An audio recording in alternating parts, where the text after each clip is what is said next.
The Missouri men's basketball team's next game against Mississippi State has been postponed because of the COVID-19 protocols, and also another Oklahoma Sooner quarterback has entered the transfer portal. Any chance he goes to Mizzou? Well, probably not, but let's talk about it anyway and what this means for all of college football. All this and more coming up right now on Locked On Mizzou.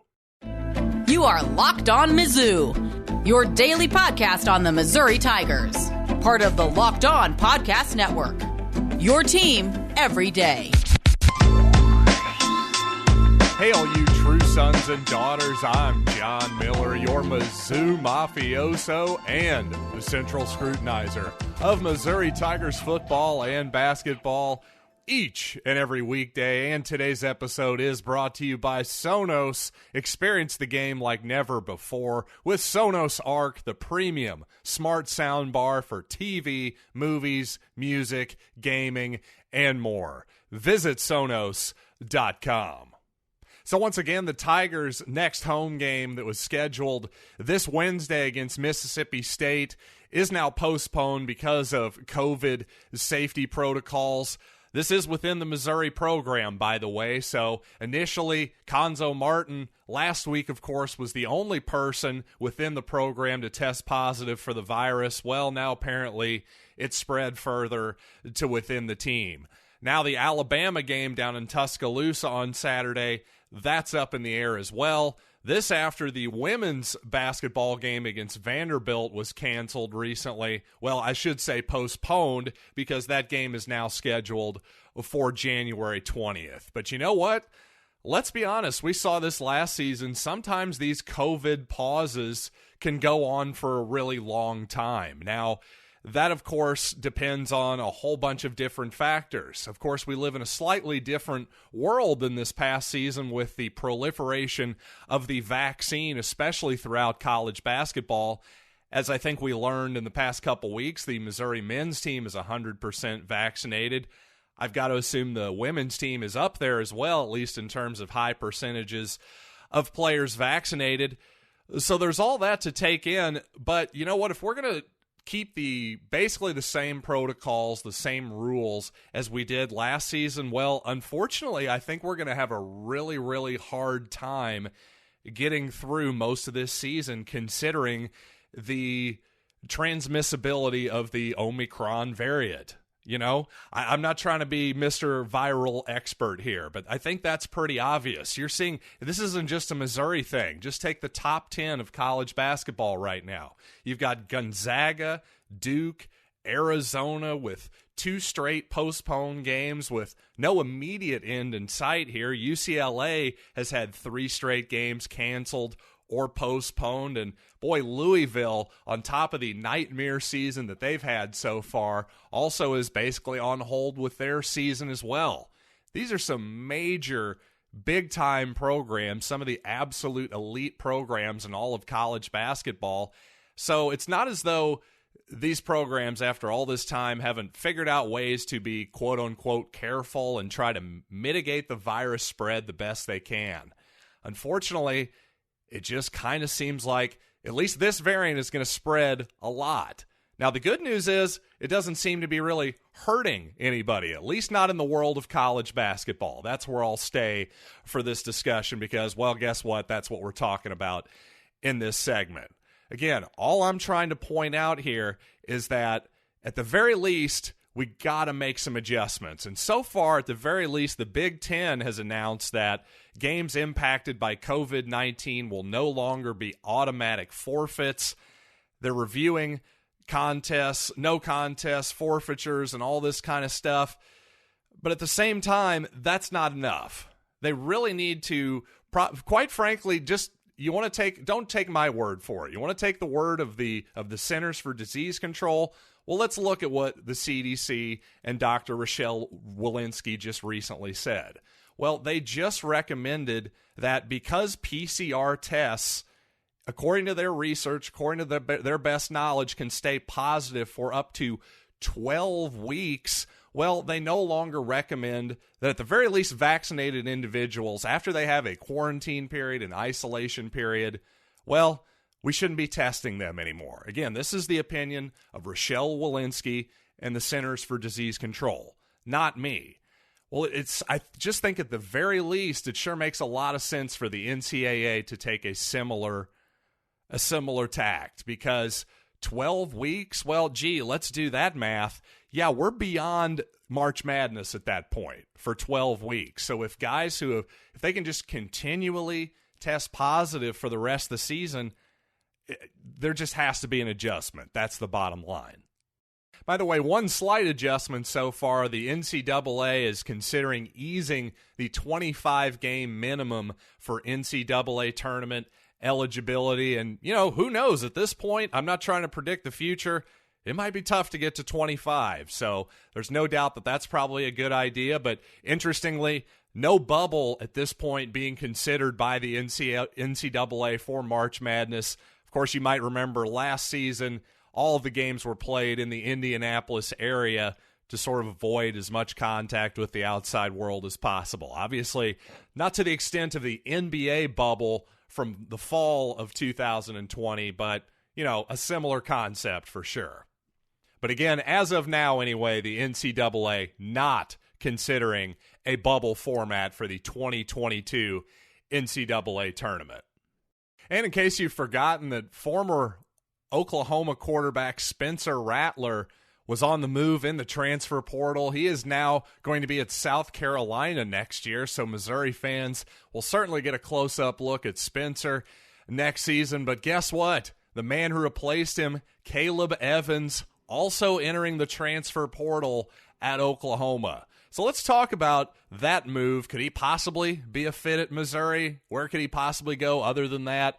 Let's just talk about that a little bit. First, I want to talk about Built Bar. It's the new year, so that means New Year's resolutions. If yours are about getting fit or eating healthier, make sure to include Built Bar in your plan, because you know what? Health food, that sort of straight health food, let's be honest, gets old to eat after a while. Occasionally, you need a protein bar that tastes just like a candy bar, and you know what? That's Built Bar. You know what, I'll confess, maybe even better than a candy bar. And Built Bar makes it easier to stick to your resolution, unlike other protein bars, which can be chalky, waxy, or taste like some weird chemical spill. Built Bar is absolutely outstanding. So you know what? Here's your offer. Go to BuiltBar.com. Use the promo code LOCKED15 for 15% off your next order. Once again, use the promo code LOCKED15 for 15% off at Built.com. So after having a exquisitely impressive freshman season at Oklahoma, Caleb Evans, the quarterback, putting his name into the transfer portal.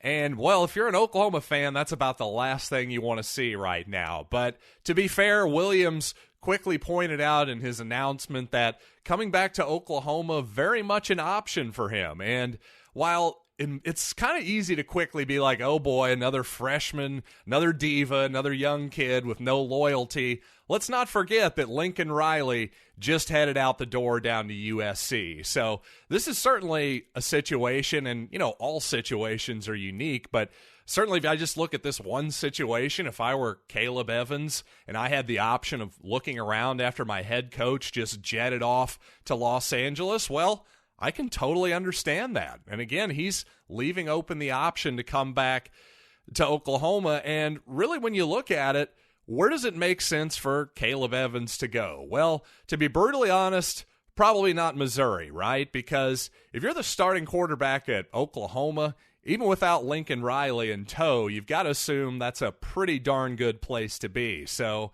if he's going to go anywhere, it just might be Southern Cal, right? Maybe he'll go follow Lincoln Riley. Maybe they're a package deal. Who the heck knows? But other than that, what would it take? Well, LSU would make some sense. Speaking of a program with a lot of talent and a new coach, they could certainly use a quarterback. They've had a couple enter the portal already this offseason. And by the way, Georgia, a team that's playing for the national championship, well, if they could just find that quarterback position, maybe figure it out. My goodness, could you imagine Caleb Evans on the Georgia Bulldogs next season? Well, who the heck knows what's going to happen there, but I think this is a good time to transition into something I've been wanting to talk about for a little bit here. It's not just the transfer portal. It's not just name, image, and likeness. It's not just the amount of money that's in college football. It's not the number of guys that are opting out from bowl games, like special bowl games like the Rose Bowl, that back in the day would have never been a consideration. No, in fact, it's not just one thing. I think it's all of those things that are making a lot of people who are ostensibly older, right? And I put older in quotations because if Desmond Howard and Kirk Herbstreit are old, well, my goodness, I guess I'm getting old too, because I'm a fan of college football from the 90s. Certainly, that was when I really grew up on this sport, into the aughts and into the day, of course, as well. But I mean, when I was truly weaned on this sport was in the 1990s. So when I heard Desmond Howard and Kirk Herbstreit kind of get raked over the coals this weekend for sort of waxing nostalgic about, gosh, back in my day, we would have loved nothing more. It was considered a dream to play in the Rose Bowl. It's actually okay, in my opinion, for guys to sort of have that thought without being considered, I don't know, heretics or haters on the new generation, because this happens every single year, every single passing decade in sports, where somebody of a slightly older generation will suddenly be going, wait, this sport has changed a whole lot, and this isn't totally what I signed up for in my youth. Now, again, get back to Caleb Evans, for instance. His reasons for entering the transfer portal, whether he hangs around at Oklahoma or not, are totally understandable. Again, his head coach just basically flew the coop, and he's saying, gosh, do I want to be here or not? This isn't exactly what I signed up for. So ironically, sometimes these older college football fans and analysts who are sort of looking around at this sport and what's happening to it and going, gee, this isn't what I signed up for necessarily. Well, Caleb Evans is kind of going the same thing. So I just think that's kind of an interesting dichotomy. I don't think anybody is necessarily right or wrong. I just think that this is human nature, right? I think change is very necessary, especially in a sport that has been really sort of unfair to the players in a lot of ways over the years, without a doubt. But at the same time, this has also been an incredible avenue for a lot of young men to turn around their lives, to enrich their lives, whether it's through scholarships, education, directly, indirectly, through the people and relationships that they make along the way. It's not as though all of this has been bad or meaningless or anything like that. So I do have a lot of, sympathy for that, for the older generations. And it's funny to call Desmond Howard, to me, older. I'm still, again, as a child of the 90s, I still think of him as the 21-year-old kid doing the Heisman pose after running back a punt return. So that's funny to think of him as old to me, too. But hey, such is life. And by the way, speaking of the new trends in college football, of course, bowl game opt-outs have been a huge topic, and I've certainly talked about it on this show as well. And to me, I think what's interesting is all the people who are very much into supporting the players and their choice to opt out. And on every individual level, I don't have any criticism for any individual. I don't know. I'm not them, and I don't know all of their circumstances, number one. But I think it's fair to say that and also be a little bit concerned with the trend. And especially if you start to think, well, gee, if these bowl games are meaningless, well, how early are we going to take this? What if the last game of the season's meaningless as well? What if the last 2 or 3 games of the regular season are meaningless if your team is out of college football playoff contention, for instance? Well, are those people going to be really excited about those opt-outs as well? I'm just wondering how far we're going to take this. So let's talk about that, and also, what would Eli Drinkwitz's logic be on this whole thing? Let's try to parse that out. But first, hey, Mizzou fans, I've got an incredible app everyone who buys gas needs to know about right now. It's Get Upside. My listeners are making up to 25 cents for every gallon of gas every time they fill up. Just download the free Get Upside app. in the App Store or Google Play right now. Use the promo code SCORE and get a bonus 25 cents per gallon on your first fill-up. That's up to 50 cents cash back. Don't pay full price at the pump anymore. Get cash back using Get Upside. Just download the app for free and use the promo code SCORE to get up to 50 cents per gallon cash back on your first tank. Some people who drive a lot are making as much as $200 to $300 a month in cash back, and there's no catch. The cash back gets added right to your account. You can cash out anytime to your bank account, PayPal, or an e-gift card for Amazon and other brands. Again, just download the free Get Upside app and use the promo code SCORE to get up to 50 cents a gallon in cash back on your first tank. That's code SCORE. Well, of course, as I said before, Kirk Herbstreit and Desmond Howard got dragged on Twitter to the point this past weekend where Herbstreit had to issue an apology, or he felt like he had to, on Twitter while calling the Rose Bowl game. That was a very strange moment, a very 2022 moment, as we've had a few so far this year. But you know what? I get to completely cop out here because no one can accuse me of criticizing a player, because Eli Drinkwitz was the one who decided to hold Tyler Beatty out of the Armed Forces game.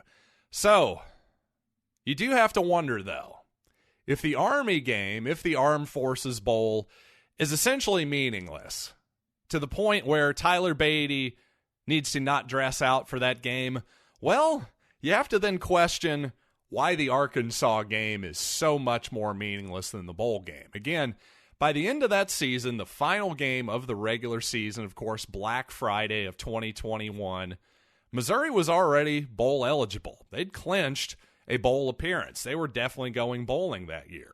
So am I to believe that getting a better bowl, a slightly better bowl in theory, is worth Tyler Beatty carrying the ball 41 times against the Razorbacks, but somehow the bowl game itself that we just tried to play for in the Arkansas game to get a better bowl by giving him 41 carries, but the bowl game itself, now that's so meaningless that he shouldn't even dress out. Now, I'm sorry, I'm just having a lot of trouble with that particular brand of logic. Now, don't get me wrong, once again, not criticizing Tyler Beatty. He owes me nothing. I love Tyler Beatty. I'm just using him as an example of the bowl opt-outs. And you know what? Just as another thing, here's another question that very few people are willing to ask.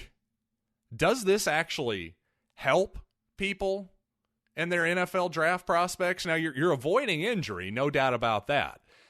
But could Tyler Beatty not have helped his draft prospects in this Armed Forces Bowl?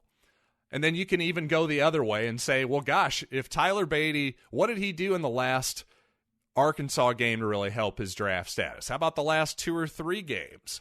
Heck, go back to the 2020 campaign. In retrospect, would it have been better for Nick Bolton's draft status last season to sit out the last couple of games when his ankle was clearly not 100% healthy? He just was not the same player at the very end of the season. Well, if you looked in the middle of the season, a lot of NFL draft followers had Nick Bolton as a middle first-round draft pick. And if you'll remember, he was then a middle to late second-rounder, I believe, in the mid-late 50s by the Kansas City Chiefs, of course. So, in hindsight, you could say that putting those last couple games on film that weren't ever totally explained with a true ankle injury, you know, you can talk yourself into a lot of things as a film evaluator. You can say, well, he said he was hurt, but how hurt was he really, and all this stuff. Really, in hindsight, you could say quite convincingly to me that Nick Bolton cost himself money by playing those last 2 or 3 ball games for Missouri last year. But on the other hand, I don't know, call me an old school son of a gun, but I like the fact that Nick Bolton gutted it out on an injury that long-term wasn't going to hinder him at the pro level. And frankly, again, this is all speculation on my part that maybe that cost him some money. Who knows? Maybe if Nick Bolton would have been healthy those final 2 games, maybe he was a second rounder anyway.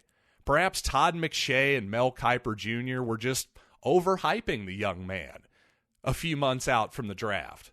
That happens all the time. And of course, once the season ends, NFL teams suddenly have a lot more time and resources to focus on the draft, and therefore their evaluations are going to naturally change with the combines and all that good stuff.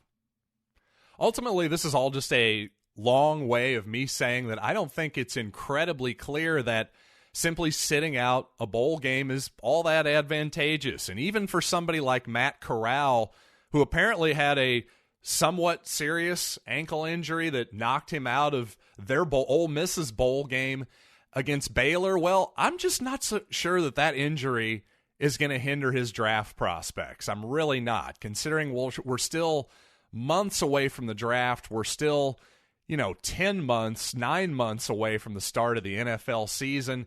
I just don't really see that being that big of a factor, especially with modern day medicine and how quickly almost everyone is able to recover from seemingly devastating injuries at times these days. And I certainly don't think that was a devastating injury for Matt Corral whatsoever.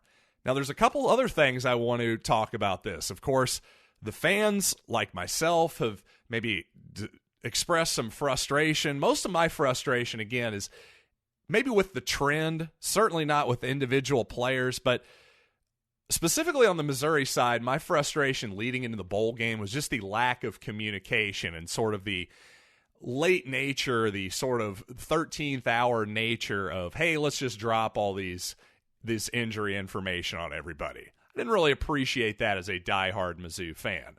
But, again, what really matters, though?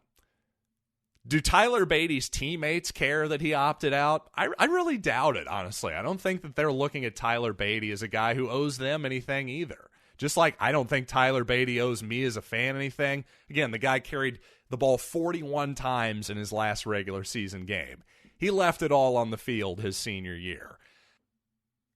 But you know what? As a fan, I think I've kind of gotten the deal now, and that's, hey, come bowl season, if you're not in the college football playoff, it's time to start assuming that opt-outs are going to happen, especially if you've got some decent NFL prospects on your roster.